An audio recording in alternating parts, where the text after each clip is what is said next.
La historia de Herodías y Salomé se encuentra en el Evangelio de Marcos 6, del 14 al 30, y se repite en Mateo 14. El texto inicia indicando que la fama de Jesús se había extendido tanto que había llegado a oídos de Herodes Antipas, que era rey de Galilea. Y aquí hay confusión con todos los Herodes, pero hay que entender que Herodes el Grande gobernó hasta el año 6 a.C. y tuvo muchos hijos, y casi todos se llaman Herodes: Filipo, Antipas, Arquelao, etc. Este Herodes del que nos habla la historia es Antipas, gobernador de Galilea, y escuchó la fama de Jesús. Este Herodes fue excluido del testamento, pues quien recibió todo fue Arquelao. Pero los romanos vieron que eso era mucho poder para un inepto, porque Arquelao demostró ser tan inepto como sanguinario. Este tipo mató tanta gente que los mismos romanos lo regañaron. Eso nos dice ya la clase de persona que era Arquelao. Por eso mismo los romanos le quitaron el reino y lo dividieron en 3 partes. O sea, a Arquelao lo dejaron a cargo de Judea, Antipas gobernó Galilea y la parte no judía de Palestina quedó a cargo de Filipos, que tampoco estaba en el testamento. Arquelao gobernó 10 años hasta que el reino le fue quitado. Pero Antipas era un político muy astuto que gobernó durante 43 años. Y el hecho de que alguien gobernara tanto tiempo cuando era muy difícil llegar siquiera a esa edad era de por sí algo extraordinario. La historia nos indica que Antipas protagonizó uno de los grandes escándalos de esa época. En este tiempo hubiese estado en primera plana y a 8 columnas, hubiese llenado las portadas de las revistas más importantes o en las redes se hubiera viralizado en minutos. Antipas se enamoró de la esposa de uno de sus medios hermanos, pues eran unos 40 medios hermanos, ya que Herodes el Grande fue también un gran sinvergüenza que tuvo muchos hijos, con muchas mujeres. Antipas estuvo casado con una princesa de los nabateos que se llamaba Facelis, y en un viaje conoció a Herodías, quien en ese tiempo era la esposa de su medio hermano Herodes Filipos. Antipas le dio carta de divorcio a su esposa, a pesar de ser de una familia muy poderosa. Al principio Herodes Filipos no quiso darle el divorcio a Herodías, pero eso a ella no le importó y se fue a vivir con el cuñado, lo cual ocasionó ese gran escándalo. Pero el rey Antipas resolvió el asunto como lo hacen los corruptos que tienen poder y dinero. Pagó mucho dinero y varias propiedades, y así los enamorados se fueron a vivir al palacio como los reyes de Galilea. Pero allí habitaba un profeta de Dios, y el profeta de Dios siempre habló en contra de la corrupción y el pecado. En este caso, Juan el Bautista los confrontó y públicamente denunció el pecado que estaban cometiendo y le dijo de frente: no te es lícito tener la mujer de tu hermano. Esto a Herodías no le pareció. Le pareció muy dura esa crítica y buscó la manera de deshacerse del profeta de Dios. Ella se confabuló para hacer caer a Juan y matarlo.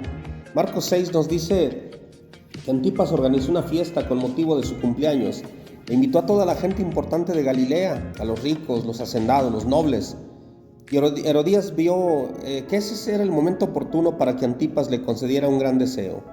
Herodías conspiró contra Juan el Bautista porque ella sabía que el rey respetaba al profeta. Y esto es interesante porque Antipas, a pesar de todo lo malo que era, tenía algo de temor a Dios. Él sabía que Juan era un hombre santo y justo y trataba de evadirlo. Y cuando lo veía, pues hasta le gustaba escucharlo. Pero eso no le hacía gracia a esa mujer, Herodías, porque pensaba que por consejos de Juan, ella acabaría lejos del reino, fuera de palacio, así como la princesa cuando Antipas le echó por causa de ella. Y Herodías decidió ponerle una trampa a Juan, aunque la trampa primero fue para Antipas, ya que utilizó un método eficaz, pero de una clase moral de lo más bajo. Herodías tuvo una hija con Herodes Filipos. La historia dice que se llamaba Salomé, nombre que procede del hebreo Shalom.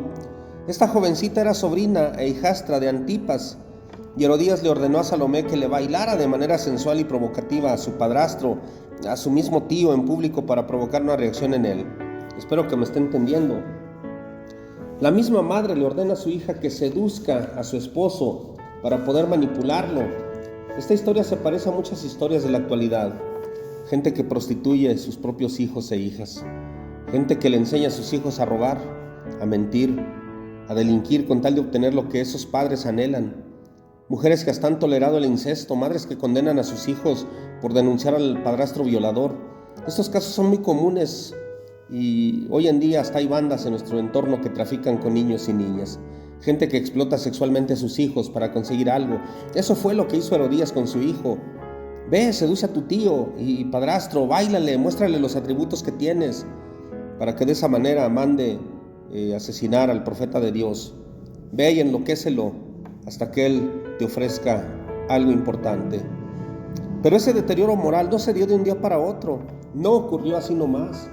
No fue que una señorita de buenos principios morales, de repente su mamá le ordena hacer algo.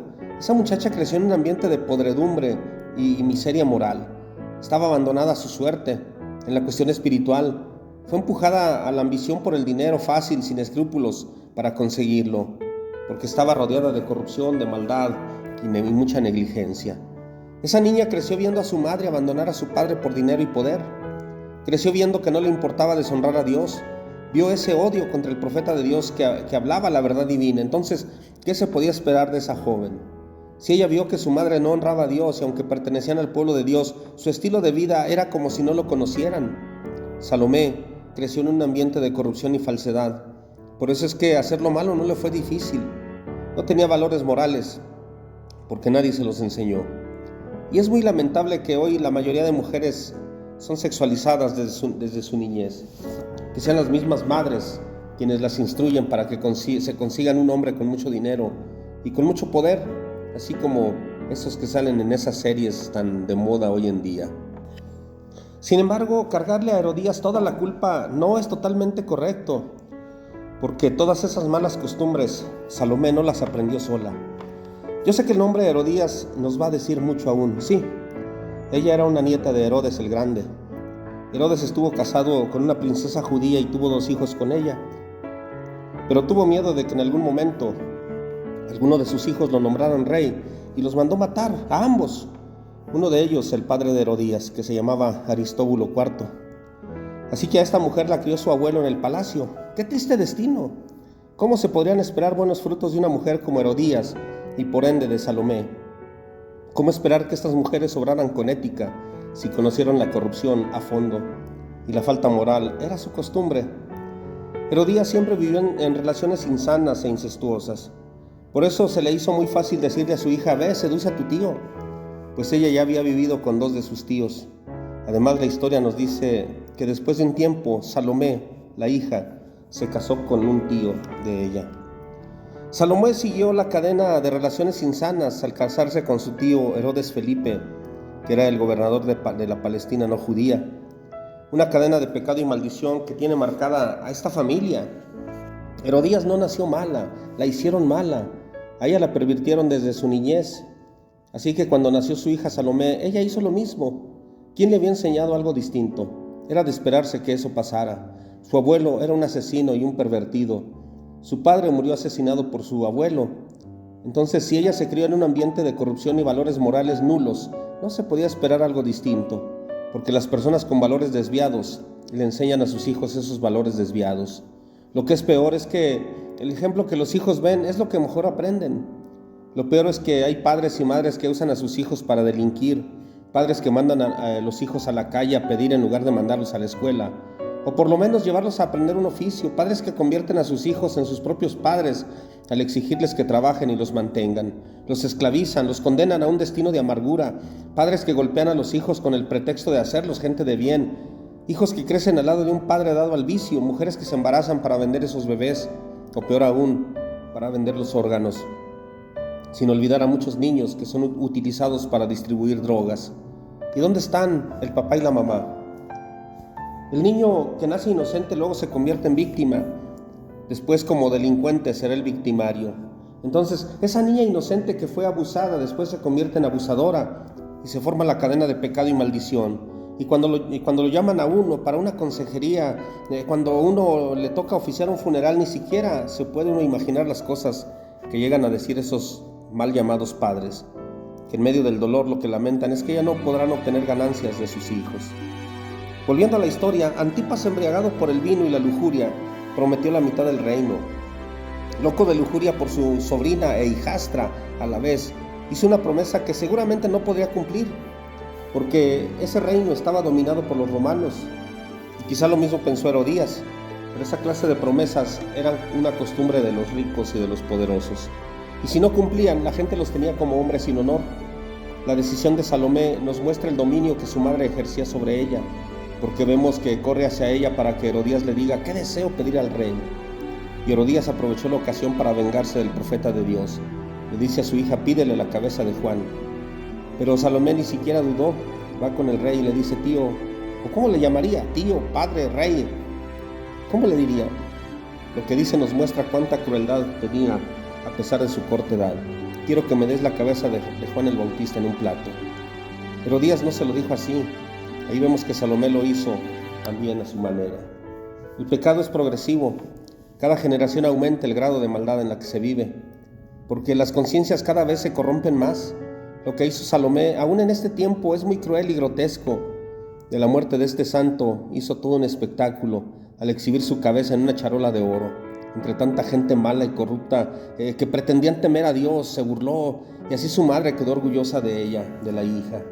¿Qué tanto odio sembró en Salomé su familia para que haya caído tan bajo? No lo sabemos. Y enseguida leemos algo tan incongruente. Antipas se puso triste, porque ahora tenía que cumplir su palabra. Yo no lo quería matar, pero ¿han escuchado esas excusas? Es que tuve miedo, me vi obligado, me sentí presionado. Es que ya había dado mi palabra de honor. Pero una persona que mata a un inocente no tiene honor. Una persona que deshonra a Dios, ¿qué honor puede tener? Lo que no quería Antipas era verse débil ante sus iguales. No quería que ellos lo llamaran sin honor. No importa quedar mal con Dios. Y Antipas quedó en deuda con la muerte. Él mató a un hombre de Dios y quedó marcado. Dice Romanos capítulo 6 que la paga del pecado es muerte. Y Antipas cometió un crimen, un pecado de muerte. La muerte física de Juan fue la muerte espiritual de Antipas, Herodías y Salomé. Ellas quedaron satisfechas, pero Antipas se volvió loco. Hay situaciones que la mente del hombre no puede resolver, porque Dios no creó al ser humano para esos actos. Esos actos destruyen al hombre de una manera física, emocional y espiritual. Nuestro cuerpo no fue creado para las drogas y el alcohol. Eso nos destruye en todas las áreas de la vida. Todas las drogas naturales o drogas psicodélicas, psicotrópicas y actualmente las que más se consumen por baratas y que más daño causan, o sea, las sintéticas. Pero Antipas se volvió loco a causa de esa cadena de maldad que lo dominó.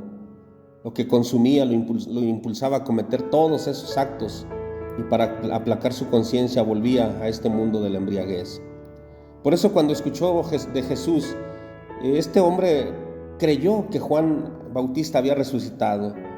Y así vive mucha gente que no puede razonar.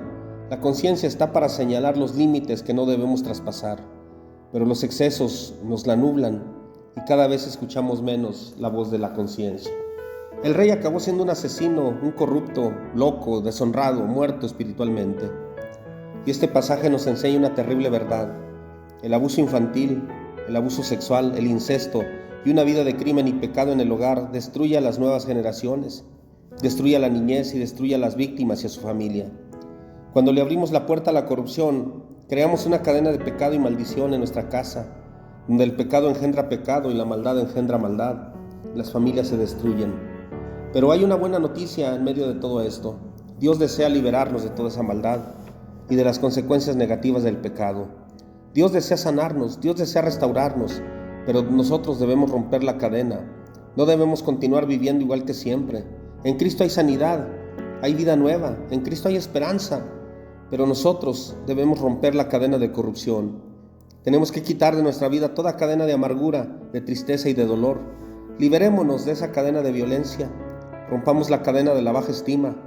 En Cristo hay sanidad y liberación, pero debemos hacer nuestra parte, estar listos y dispuestos a dejar el pecado atrás. Para vivir libres debemos dejar el mundo y seguir a Cristo, porque no podemos vivir en victoria cuando no renunciamos a la derrota. No podemos vivir en luz cuando amamos las tinieblas. No podemos servir al Dios de la vida si no dejamos las obras de la muerte. Tomemos una decisión. Hay que aclarar que el camino a la salvación no es fácil. No es fácil para la mujer o para la niña que fue abusada tener un cambio automático. No es fácil armarse de valor para liberarse de la persona que le hace daño todos los días.